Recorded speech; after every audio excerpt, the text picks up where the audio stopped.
stuff. You could be moving. You could be climbing the corporate ladder and accumulating stuff in your recovery. But you got secrets. And the fifth step gave me the turning point of my freedom, where I was able to lay it all out. When I was able to talk about incest. When I had to do a fourth step and learn the reason why I couldn't love a woman right, because I perverted love in the first place. See how quiet y'all got? I threw a Mickey in your drink in the back.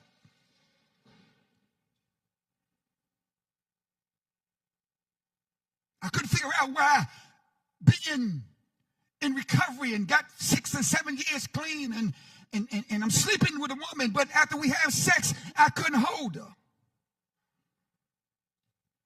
Something was perverted because there was practicing incest in my family. Y'all not talking to me tonight. And I had to dig into that. Where I had had sex and turned my back and didn't want to hold the woman I had sex with, and I didn't know that it stemmed from that sort of perverted behavior. But God delivered me. He set me free because, watch this, the God I serve, I don't know who your God is. I'm not trying to put my God on your God. The God I serve won't fix what I won't face.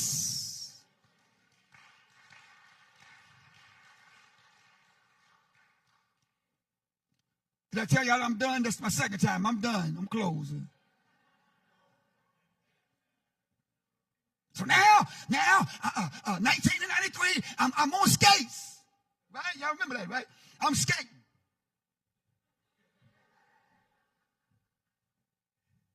Selling drugs in the neighborhood. The only man in the street on skates. 2020, pandemic hit the world. And there was no skating in the skating rings because no one could go anywhere. And I said, baby, we need to get outside before I lose my mind and get anxiety stuck in this house. And I took my skates. She said, I want to go to the beach. I was like, I ain't trying to go down to no beach in no pandemic. I ain't trying to go nowhere in no pandemic. We're going to hang out at the house. She said, I just need to get away. I said, okay. Let me plug this in. Some of y'all that's married, sometimes you just got to listen to your wife.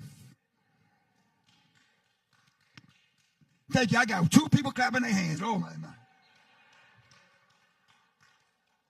Come on, marriage is in recovery. You got to, I wish I had y'all a little bit longer. I can help y'all tonight.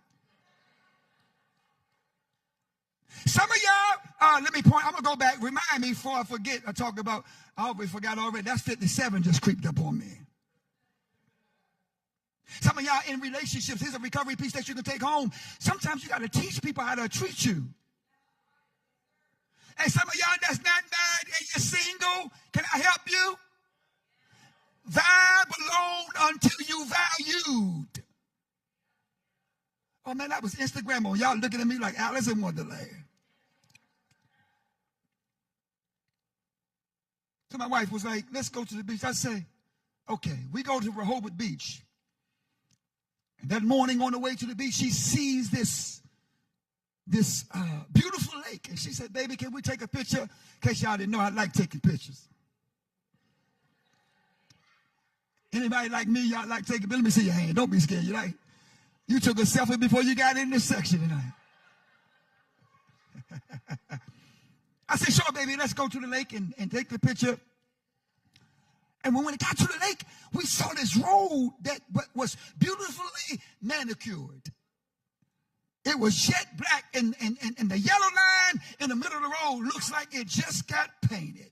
Remind you, we were looking for places outside the skate, smooth roads.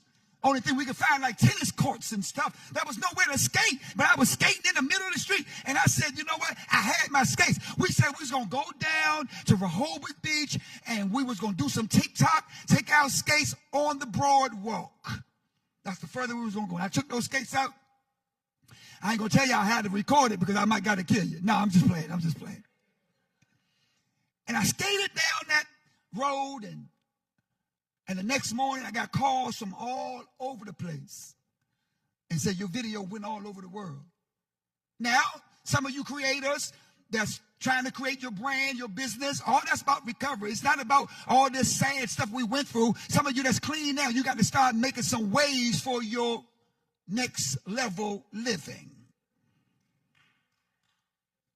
Right? We know you stole. We know you lied. We know you worked the steps. But what are we planning to do for next level living?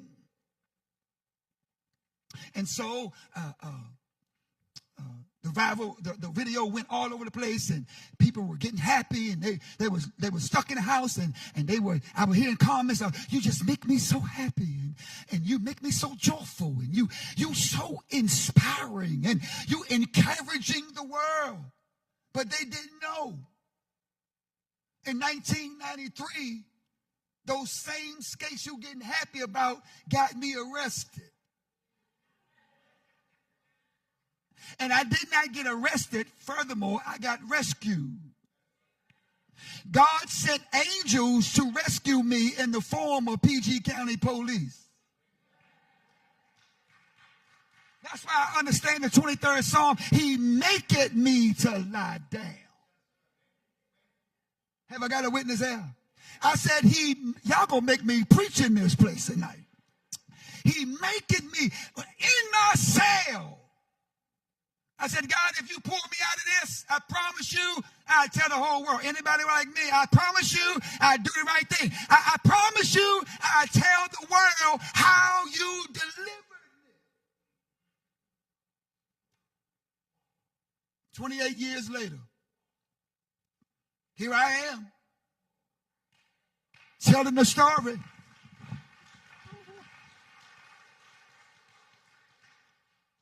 How he freed me one day at a time. I owe Narcotics Anonymous. It started in the rooms. It gave me the ability to get honest, to look at me. Drugs has never been my problem.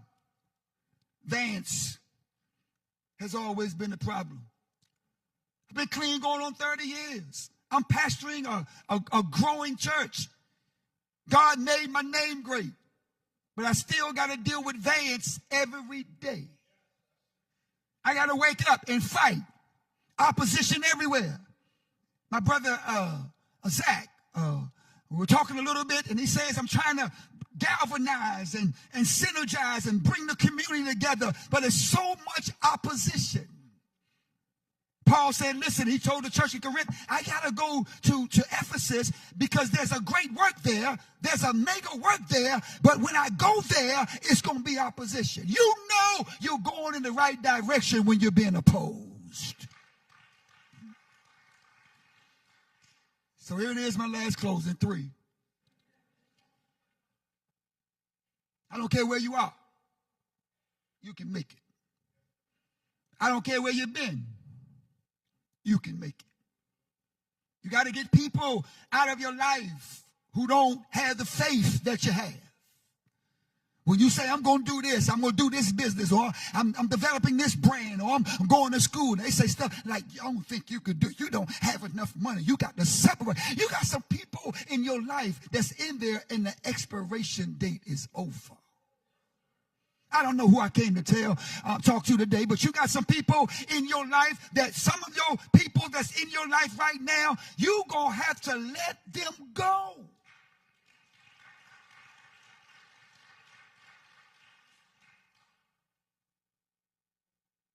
And you're so nice. There's a door that's opening for you right now, and you want to take everybody with you. But you know the most frustrating thing is wanting something for somebody who don't want nothing for themselves.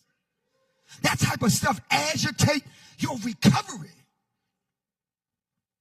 You dragging people and you pulling them with you, and they just don't want to go. They love you, but they expired.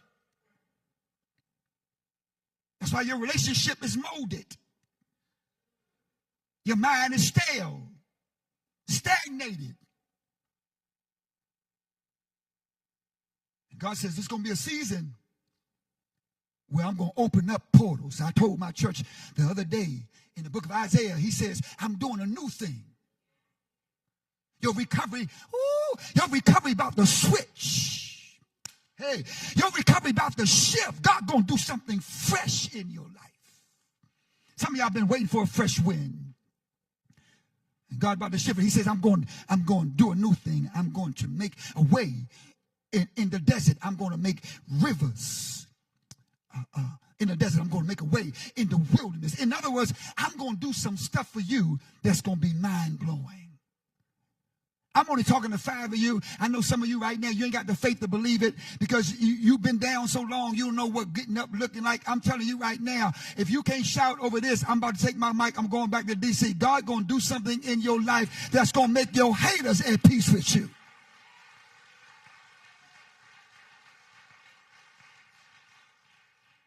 So not only do I like and I love the Rooms of Narcotics Anonymous, I thank God for the church. And some people don't go to church because they think the church people are hypocritical. They think they lie. Well, we do. Some are hypocritical. Some go through some stuff. But your boss or your job lie, you ain't quit your job. Oh, they speak in tongue on Sunday, but they cuss folk out on Monday. Well, they do that at your place or your apartment. You ain't moved yet. So when I came to Narcotics Anonymous, they loved me for who I was. I was jacked up. I was full of pride and ego. But they loved me. They walked me through the process. They only just not talk to me. They walked through it with me. And when I got to the church, everybody wasn't helpful, but there were some people at the church that loved me. And I pulled them all together. And you see a man that's living a life that I dreamed of living. I'm living the best life. I was a womanizer. I used women. I told you when I was in church, I was sleeping with women, and God had to deal with me, sat me down, had to take counseling. And I took advantage of the woman in church, in recovery, and a preacher. Because of my leadership, she wasn't attracted to me. She was attracted to my gift. That was a sign to shut up. That was a sign to shut up. One thing that kept me clean through the years is telling on myself. I don't care how you see me. Ain't none of y'all paying my bills. I'm going to drop this on you. I'm going to go home and I'm going to be just as free as I was as I walked in the door. I slept with the woman. I was a womanizer. I was a preacher. I used my leadership. But I didn't want to have a relationship with me, and she fell in love. And I told her I couldn't do this no more. And she went to tell my pastor without me. And I was mad at her. But he gave me counseling, set me down for 6 months.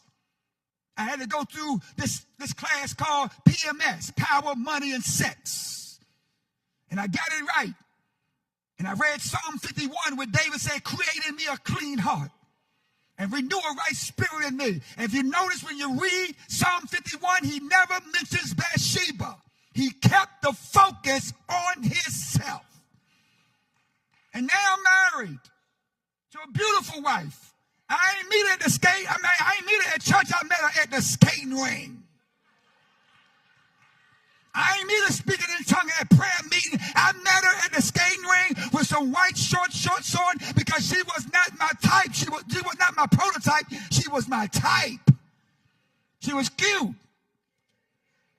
She was pretty. Her eyes looked like milk doves. Skin looked like cocoa butter. I said I had to have her. And I married her. I said, can we have this couple skate? I skated with her, and when we got on the floor, it was like magic. In 17 years, 18 years going on, I never slept with another woman or my wife because I had to deal with that behavior. Come on, y'all. Now, before you clap too loud, I didn't say I didn't look.